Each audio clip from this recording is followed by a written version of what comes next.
Hello students, welcome to la excellence IAS academy. ఈరోజు మనం June 20th నాటి Eenadu news పేపర్లోని ఇంపార్టెంట్ కరెంట్ అఫైర్స్ గురించి డిస్కస్ చేద్దామండి. బిఫోర్ దట్ మనము ప్రీవియస్ క్లాస్లోని క్వశ్చన్ ఆఫ్ ద డే గురించి చూద్దాము. జాతీయ స్వచ్ఛ వాయు కార్యక్రమం నేషనల్ క్లీన్ ఎయిర్ ప్రోగ్రామ్కి సంబంధించి ఈ క్రింది ప్రకటనలను పరిగణించండి. ఇక్కడ లాస్ట్ క్లాస్లో మనము ఈ ఎన్సీఏపీ కార్యక్రమం గురించి డిస్కస్ చేశాము. ఆ కంటెక్స్ట్లో రెండు స్టేట్మెంట్స్ని నేను ఇవ్వడం జరిగిందండి. స్టేట్మెంట్ 1 చూద్దాము. ఇది దేశవ్యాప్తంగా వాయు కాలుష్య సమస్యను పరిష్కరించడానికి కేంద్ర పర్యావరణ, అటవీ మరియు వాతావరణ మార్పుల మంత్రిత్వ శాఖ ప్రారంభించిన దీర్ఘకాలిక సమయానుగుణ అంటే టైం బౌండ్ జాతీయ స్థాయి వ్యూహం.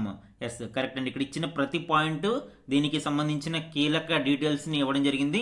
ముఖ్యంగా ఇది ministry of environment, forest and climate change ఆధ్వర్యంలో ఒక టైం బౌండ్ మేనర్లో ఒక లాంగ్ టర్మ్ గోల్తో దీనిని ఏర్పాటు చేయడం జరిగింది.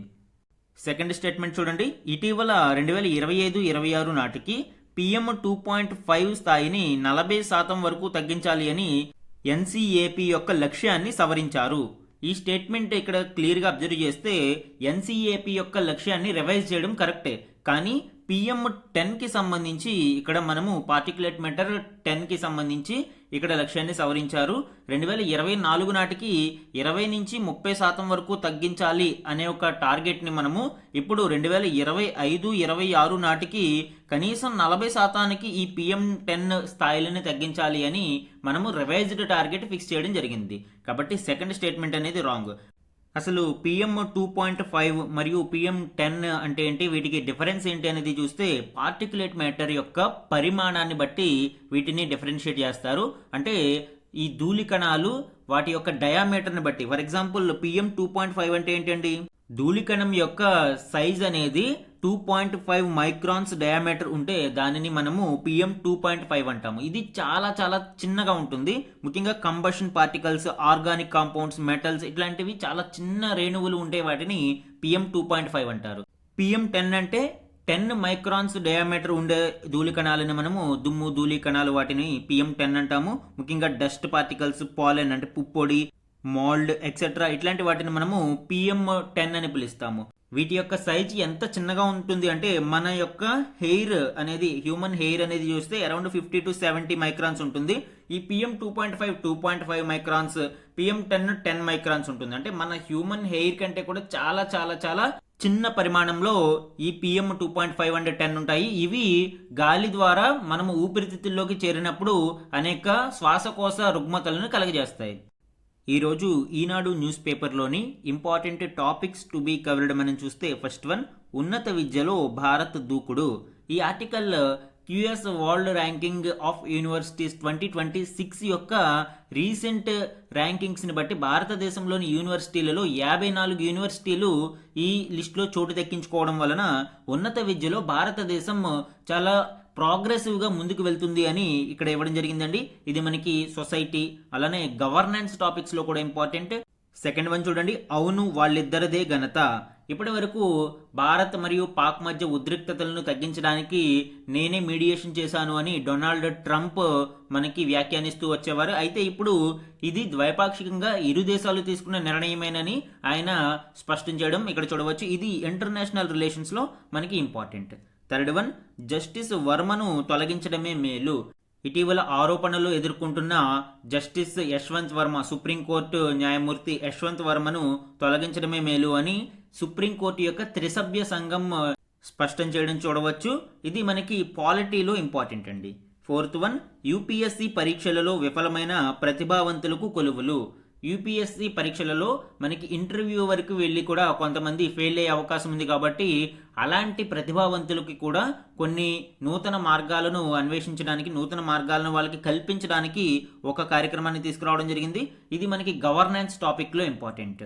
నెక్స్ట్ వన్, భారత్లో 39,000 మంది కొత్త మిలీనియర్లు. ఇటీవల విడుదల చేసిన ర్యాంకింగ్స్ ప్రకారం భారతదేశంలో మరో కొత్తగా 39,000 మంది మిలీనియర్లు యాడ్ అయ్యారు అని ఇక్కడ మనకి ఈ ఆర్టికల్ ద్వారా తెలుస్తుంది.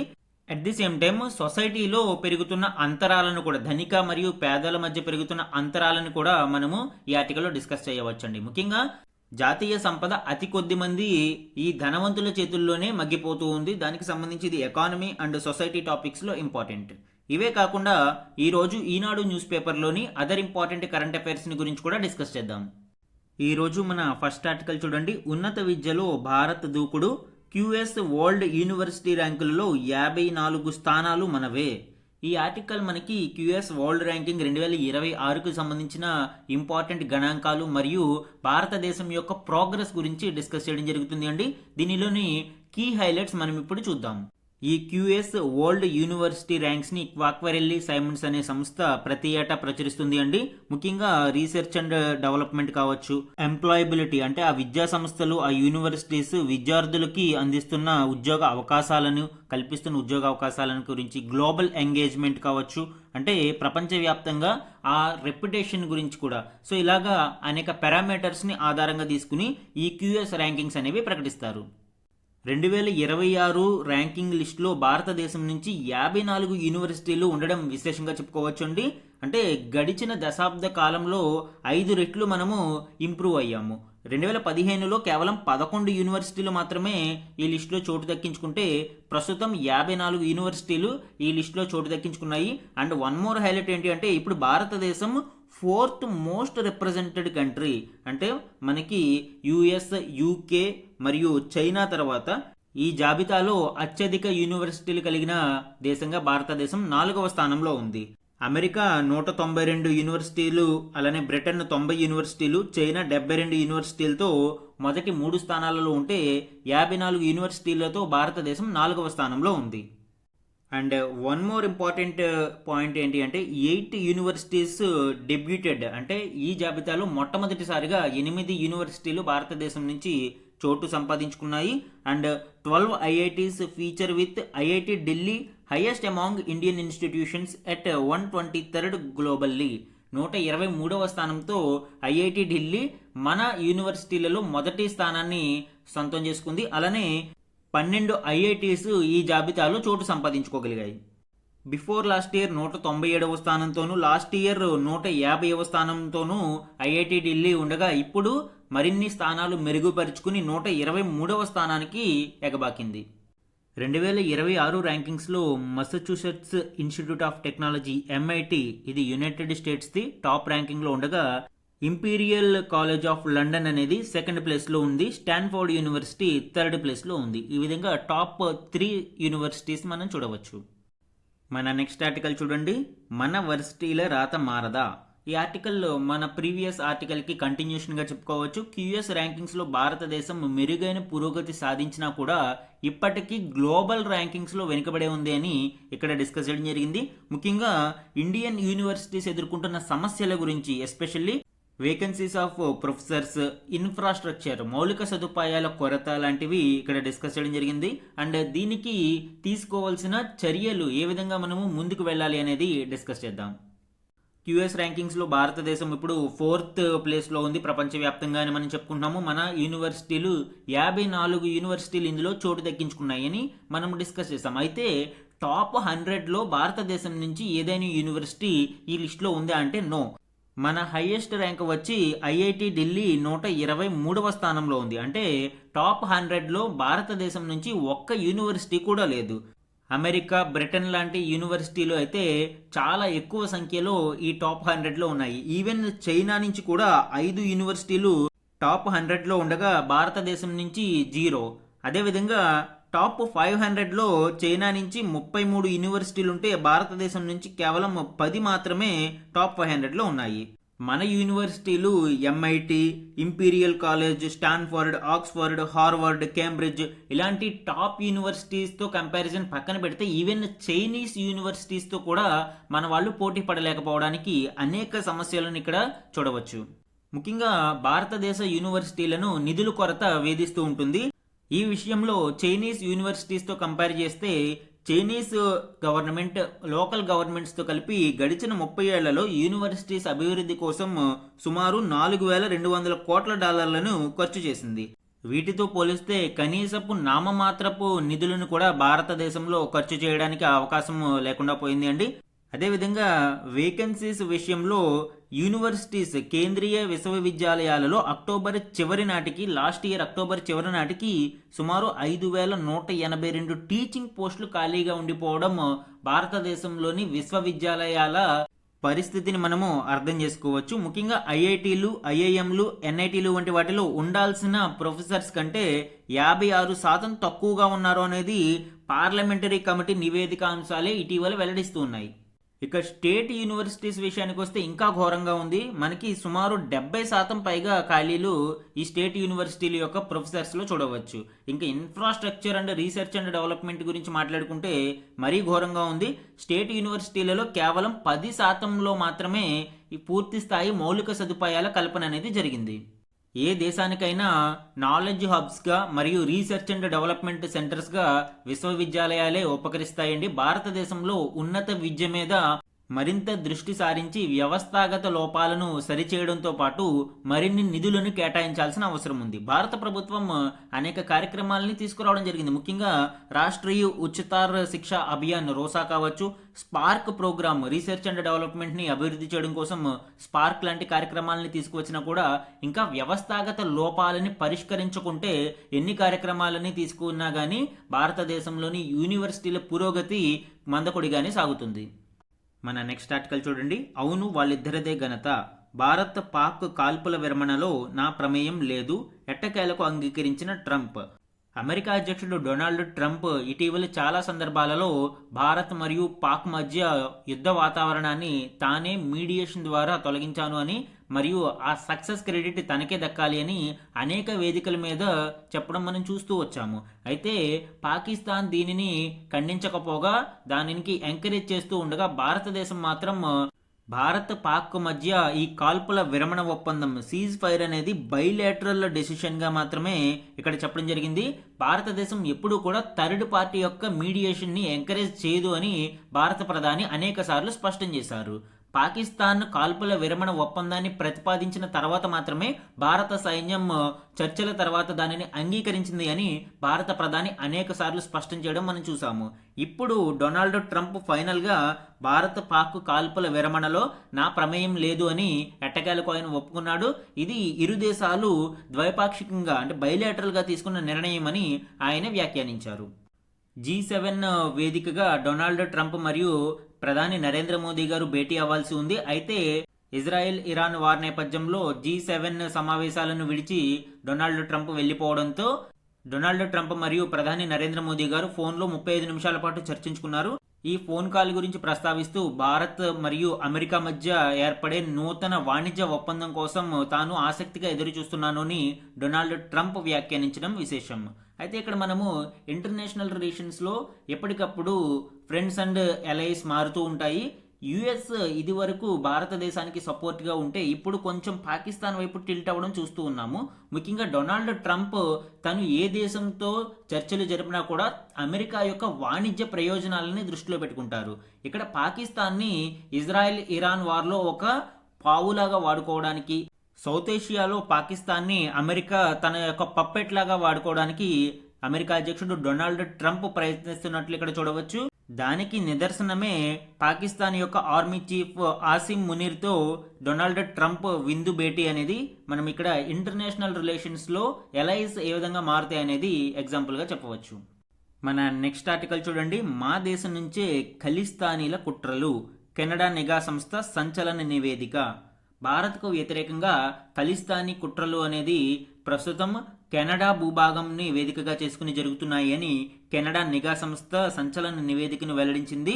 ఇటీవల కెనడా మరియు ఇండియా రిలేషన్షిప్ అనేది కొంత దెబ్బతింది. దానికి ప్రధాన కారణం ఈ ఖలిస్తానీ వేర్పాటు వ్యాధుల యొక్క ముఖ్య నేత హర్దీప్ సింగ్ నిజ్జర్ హత్యలో భారత ఏజెంట్ల పాత్ర ఉంది అని అప్పటి కెనడా ప్రధాని జస్టిన్ ట్రూడో ఆరోపించడం ఇరు దేశాల మధ్య ద్వైపాక్షిక సంబంధాలు దెబ్బతీయడానికి దారితీసింది. అయితే ఇటీవల కెనడాలో జరిగిన G7 సమావేశాల వేదికగా ఇరు దేశాలు కూడా తమ యొక్క ద్వైపాక్షిక బంధాన్ని పునరుద్ధరించుకోవడానికి ప్రయత్నం చేస్తామని స్పష్టం చేయడం జరిగింది. ఈ కంటెక్స్ట్లో భారత్లో హింసను ప్రోత్సహించడానికి, దాడులు చేయడానికి అవసరమైన నిధులు సమకూర్చేందుకు ఖలిస్తానీ వేర్పాటువాదులు కెనడాను తమ స్థావరంగా వినియోగించుకుంటున్నారు అని ఈ కెనడా నిఘా సంస్థ యొక్క నివేదిక స్పష్టం చేస్తుంది. ఇక్కడ ఇంకొక కీ పాయింట్ ఏంటి అంటే ఈ ఖలిస్తానీ వేర్పాటువాదులను ఉగ్రవాదులుగా మొట్టమొదటిసారి కెనడా నిఘా సంస్థ నివేదికలో వెల్లడించడం ఇక్కడ వన్ ఆఫ్ ద హైలైట్ గా చెప్పవచ్చు. ఫస్ట్ ఆఫ్ ఆల్ మనము ఖలిస్తానీ మూవ్మెంట్ అంటే ఏంటో అర్థం చేసుకోవాలి. ఖలిస్తానీ మూవ్మెంట్ అనేది ఒక ప్రత్యేక సిక్కు దేశం కోసం ఖలిస్తానీ వేర్పాటువాదులు చేసే ఒక ఉద్యమంగా చెప్పవచ్చు. అయితే ఈ ఖలిస్తాన్ అనేది ఏ ఏ ప్రాంతాలను కలిపి ఉంటుంది? ఇక్కడ పంజాబ్, హర్యానా, హిమాచల్ ప్రదేశ్ అలానే పాకిస్తాన్లోని లాహోర్ ప్రాంతాలను కలిపి ఖలిస్తాన్ ప్రాంతంగా ఈ వేర్పాటువాదులు అభివర్ణిస్తారు. ఈ ప్రాంతాలన్నిటినీ ప్రత్యేక దేశంగా ఏర్పాటు చేయాలి అని ఈ ఖలిస్తానీ తీవ్రవాదులు ప్రయత్నిస్తారు. ఈ ఖలిస్తానీ మూవ్మెంట్లో కొన్ని కీలక ఈవెంట్స్ని గురించి చూస్తే ఆపరేషన్ బ్లూ స్టార్ 1984లో ఈ గోల్డెన్ టెంపుల్, అమృత్సర్లోని గోల్డెన్ టెంపుల్లో దాగిన మిలిటెంట్స్ని బయటకు తీసుకురావడానికి ఈ ఆపరేషన్ బ్లూ స్టార్ని లాంచ్ చేశారు.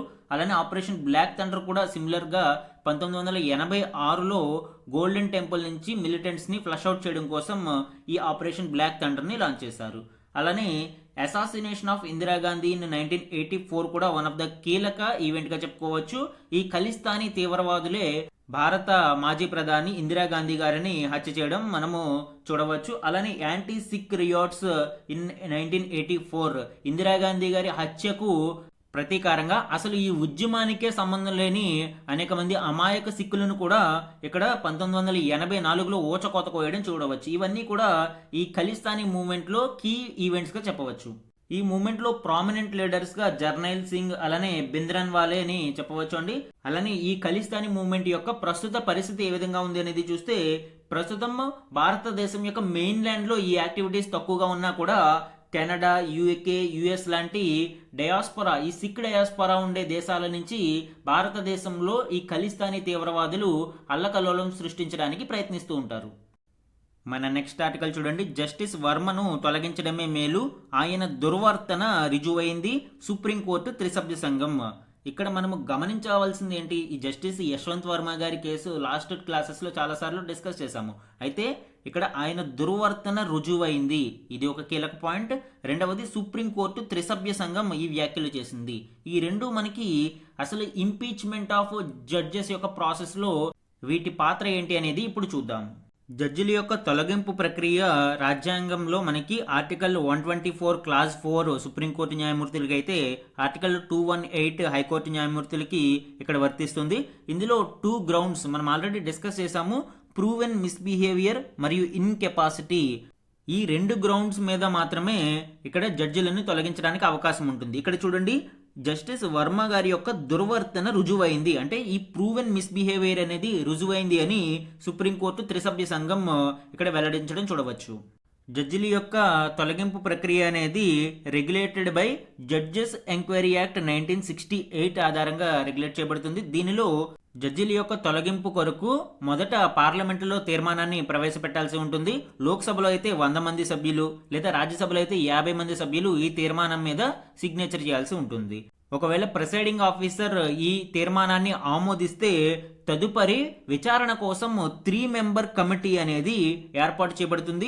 ఇక్కడ త్రిసభ్య సంఘం అన్నారు చూసారో, ఈ త్రిసభ్య సంఘం అనేది ఈ 3 మెంబర్ కమిటీ. ఈ 3 మెంబర్ కమిటీలో సుప్రీంకోర్టు యొక్క జడ్జి అలానే high court chief justice and 1 distinguished jurist ఇలా 3 సభ్యులతో కలిపి ఈ త్రిసభ్య సంఘం ఏర్పాటు చేయబడుతుంది.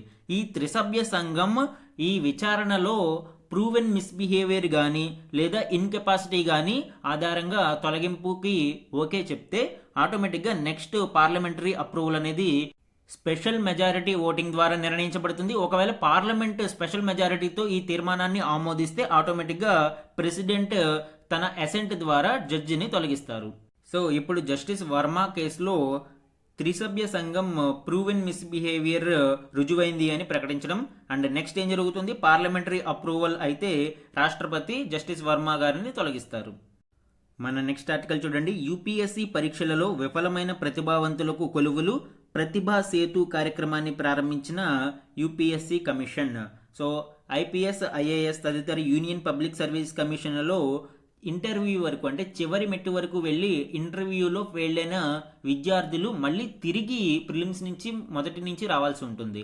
ఇక్కడ అనేక ఫ్రూట్ఫుల్ ఇయర్స్ వాళ్ళ యొక్క జీవితంలో కోల్పోతూ ఉన్నారు. కాబట్టి ఇలాంటి ప్రతిభావంతులైన విద్యార్థులకు ఒక నూతన కొలువులను సృష్టించడం కోసం ప్రతిభా సేతు అనే కార్యక్రమాన్ని ఇక్కడ యూపీఎస్సీ కమిషన్ తీసుకురావడం జరిగింది. ఇంటర్వ్యూలో చివరి మెట్టులో ఫెయిల్ అయిన యూపీఎస్సీ క్యాండిడేట్స్ ఇప్పుడు ప్రభుత్వ మరియు ప్రైవేటు సంస్థలలో ఈ ప్రతిభా సేతు అనే కార్యక్రమం ద్వారా కొలువులు పొందవచ్చు. ఇది వరకు ఈ కార్యక్రమాన్ని పబ్లిక్ డిస్క్లోజర్ స్కీమ్ అని పిలిచేవారు. ఇప్పుడు ప్రతిభా సేతు అని ఈ కార్యక్రమాన్ని పిలుస్తున్నారు. ఇది ఒక ప్లాట్ఫామ్ గా ఉపయోగపడుతుంది. ముఖ్యంగా పబ్లిక్ మరియు ప్రైవేట్ సంస్థలు ఇందులో రిజిస్టర్ అవుతారు. అలానే ఇంటర్వ్యూలలో ఫెయిల్డ్ అయిన క్యాండిడేట్లో ప్రతిభావంతులని వీరు సెలెక్ట్ చేసుకోవడానికి అవకాశం ఉంటుంది. ఇందులో civil services, Indian forest service, కేంద్ర సాయుధ పోలీసు బలగాలు, engineering services, Jio scientist, combined defence services, Indian economic service, Indian statistical service examination and combined medical service పరీక్షలను ఈ పథకంలో చేర్చామని యూపీఎస్సీ వెల్లడించింది. సో ఈ క్యాండిడేట్స్ ఎవరైతే ఇంటర్వ్యూ వరకు వెళ్ళి చివరి దశలో ఫెయిల్ అయ్యారో వాళ్ళకి ఇంకొక నూతన అవకాశాన్ని ప్రతిభా సేతు కార్యక్రమం ద్వారా యూపీఎస్సీ కల్పించనుంది. మన నెక్స్ట్ ఆర్టికల్ చూడండి. భారత్లో 39,000 మంది కొత్త మిలీనియర్లు 2024పై యూబీఎస్ నివేదిక. ఇటీవలి యూబీఎస్ గ్లోబల్ వెల్త్ రిపోర్ట్ ప్రకారం భారతదేశంలో గత ఏడాదితో పోలిస్తే 39,000 మంది నూతన మిలీనియర్లు అవతరించారు అని నివేదిక వెల్లడిస్తూ ఉంది. వీరి సంఖ్య 4.4% వృద్ధి చెందింది. దీనితో భారతదేశం ఇప్పుడు 4వ స్థానంలో ఉంది అని, మిలీనియర్ల సంఖ్య వృద్ధిలో భారతదేశం 4వ స్థానంలో ఉంది అని ఈ రిపోర్ట్ వెల్లడిస్తుంది. ప్రస్తుతం భారతదేశంలో మిలీనియర్లు 9,17,000 మంది ఉంటే ఇక్కడ చైనాతో కంపేర్ చేస్తే చైనాలో 63 లక్షల మందికి పైగా మిలీనియర్లు ఉన్నారు. అలానే సమ్ అదర్ పారామీటర్స్లో గణాంకాలని పరిశీలిస్తే అమెరికా, మెయిన్లాండ్, చైనా చేతిలోనే సగానికి పైగా వ్యక్తిగత సంపద ఉంది. ప్రపంచ సంపదలో భారతదేశం వాటా కేవలం 3.4% మాత్రమే. అలానే భారతదేశంలో అసమానతలు కూడా ఎక్కువగా ఉన్నాయి. అంటే ధనిక మరియు పేదల మధ్య వ్యత్యాసాలు చాలా ఎక్కువగా ఉన్నాయి. గతేడాది అసమానతల విషయంలో మొత్తం 56 దేశాలలో భారత్ 8వ స్థానంలో ఉంది. అయితే చైనా 17వ స్థానంతో ఉంది. అంటే చైనాతో పోలిస్తే మన దేశంలో ఇక్కడ అసమానతలు ఎక్కువగా కనిపిస్తూ ఉన్నాయి. ఆదాయ వృద్ధి కూడా భారతదేశంలో తక్కువగా ఉంది. గత 5 ఏళ్లుగా సగటు ఆదాయ వృద్ధి విషయంలో అట్టడుగు స్థానంలో ఉన్న 6 దేశాలలో భారతదేశం కూడా ఒకటిగా నిలిచింది. దీనిని బట్టి మనం అర్థం చేసుకునేది ఏంటండి, భారతదేశంలో ఆర్థిక అభివృద్ధి జరుగుతూ ఉన్నా కూడా అది ట్రికిల్ డౌన్ అవ్వడం లేదు. అంటే చివరి వ్యక్తి వరకు ఆ ఆర్థిక అభివృద్ధి యొక్క ఫలాలు అనేవి లభించడం లేదు. దేశంలోని కొంతమంది మిలీనియర్ల చేతులలోనే జాతి సంపద అనేది ఉండిపోతూ ఉంది. ఇది పూర్తిగా అసమానతలను పెంచడానికి దారితీస్తుంది. మన నెక్స్ట్ ఆర్టికల్ చూడండి. మందుల్లో ఆదా. ఈ ఆర్టికల్ ప్రధానమంత్రి భారతీయ జన్ ఔషధి పరియోజన కార్యక్రమం గురించి, దీనిలోని గ్రోత్ ఆఫ్ జన్ ఔషధి గురించి మనం ఇక్కడ డిస్కస్ చేద్దామండి. ప్రజల యొక్క out of pocket expenditure health విషయంలో తగ్గించాలనే ఉద్దేశంతో భారత ప్రభుత్వం ఈ PMBJP కార్యక్రమాన్ని తీసుకురావడం జరిగింది. ప్రధానమంత్రి భారతీయ జన్ ఔషధి కార్యక్రమం. దీనిలో భాగంగా 2014-15 ఆర్థిక సంవత్సరం నుంచి ఈ కార్యక్రమం ద్వారా ఎంత మొత్తం ప్రజలకు ఔషధ ఖర్చులలో ఆదా అయిందనే గణాంకాలని ఇక్కడ ఇవ్వడం జరిగింది అండి. 2014-15లో 44 కోట్లు ప్రజలకు ఆదా అయితే 2015-16లో 73 కోట్లు, 16-17లో 196 కోట్లు, ఇలాగా వెళ్లే కొలది ఇంక్రీజ్ అవుతూ వస్తుంది. 2021-22 చూడండి 5,360 కోట్లు ప్రజలకు ఆదా అయితే 2022-23లో 7,415 కోట్లు, 2023-24లో 7,350 కోట్లు ఇక్కడ మనము ఆదా చేయడం చూడవచ్చు. ఈ స్కీమ్కి ఇంప్లిమెంటింగ్ ఏజెన్సీగా pharmaceuticals and medical devices bureau of India PMBI వ్యవహరిస్తుంది. దీనిలో గ్రోత్ ఆఫ్ జన్ ఔషధికి సంబంధించిన కొన్ని కీలక గణాంకాలను ఇక్కడ చూద్దామండి. 2014-15లో ఈ జన్ ఔషధి కేంద్రాలు 80 వరకు ఉంటే ప్రస్తుతం 15,000కు పైగా మనం ఇక్కడ చూడవచ్చు. అలానే 2014-15లో ఈ జన్ ఔషధి యొక్క మందుల సేల్స్ అనేవి 7.45 కోట్లుగా ఉంటే ఇప్పుడు 1,470 కోట్లకు అది పైకి చేరింది. అండ్ 2014-15లో ప్రొడక్ట్ బాస్కెట్ కేవలం 300 రకాల మందులు మాత్రమే ఈ జన ఔషధి కేంద్రాలలో లభించేవి.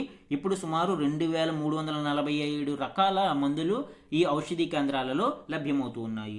అలానే వేర్ హౌస్ 2014-15లో కేవలం 1 ఉంటే ఇప్పుడు 5 వేర్ హౌసెస్ ద్వారా దేశం మొత్తానికి ఈ జన ఔషధి మందులను పంపిణీ చేస్తున్నారు. ఈ విధంగా ఈ గ్రోత్ అనేది మనం చూడవచ్చు. అండ్ ఈరోజు some important one liner question and answer type చూస్తే ఇండియన్ ప్రీమియర్ లీగ్ చరిత్రలో 1000 బౌండరీలు సాధించిన తొలి ఆటగాడిగా ఎవరు నిలిచారు? ఆన్సర్ విరాట్ కోహ్లీ. 2025 ఐపీఎల్లో ఢిల్లీ క్యాపిటల్స్తో జరిగిన మ్యాచ్లో కోహ్లీ ఈ ఘనత సాధించాడు. ఇవి సమ్ స్పోర్ట్స్ టైప్ కరెంట్ అఫైర్స్లో ఇంపార్టెంట్ అండి. నెక్స్ట్ వన్, ప్రపంచంలోనే మొదటి 3D ప్రింటెడ్ రైల్వే స్టేషన్ను ఇటీవల ఏ దేశంలో నిర్మించారు? Answer Japan. West Japan railway company దీనిని అరిడా నగరంలోని 1948 నాటి పాత రైల్వే స్టేషన్ స్థానంలో 6 గంటలలోనే నిర్మించింది. 3D ప్రింటింగ్ టెక్నాలజీని ఉపయోగించి ఇప్పుడు అనేక దేశాలు అద్భుతాలు చేస్తున్నాయండి. ఇందులో భాగంగా ఒక కంప్లీట్ రైల్వే స్టేషన్నే జపాన్ నిర్మించడం ఇక్కడ విశేషంగా చెప్పవచ్చు. నెక్స్ట్ వన్ చూడండి, ఏ రాష్ట్ర ప్రభుత్వం చారిత్రక కుల్దాబాద్ పట్టణాన్ని దాని పాత పేరైన రత్నాపూర్గా మార్చాలని ఇటీవల నిర్ణయించింది? ఆన్సర్ మహారాష్ట్ర. ఇటీవల మొఘల్ పూర్వ వారసత్వం గుర్తింపును పునరుద్ధరించే లక్ష్యంతో రాష్ట్ర ప్రభుత్వం ఈ నిర్ణయం తీసుకుంటూ ఉంది. నెక్స్ట్ వన్ చూడండి, జాతీయ సురక్షిత మాతృత్వ దినోత్సవాన్ని ఏటా ఏ రోజున నిర్వహిస్తారు? Answer April 11. మహాత్మా గాంధీ గారి భార్య కస్తూర్బా గాంధీ గారి జయంతిని ఏటా ఈ దినోత్సవంగా నిర్వహించడానికి మనము ఏప్రిల్ 11వ తేదీని ఎంపిక చేసుకున్నాం. అలానే ఈరోజు క్వశ్చన్ ఆఫ్ ద డే గురించి చూడండి, యుఎస్ ప్రపంచ ర్యాంకింగ్స్ 2026కు సంబంధించి ఈ క్రింది ప్రకటనలను పరిగణించండి.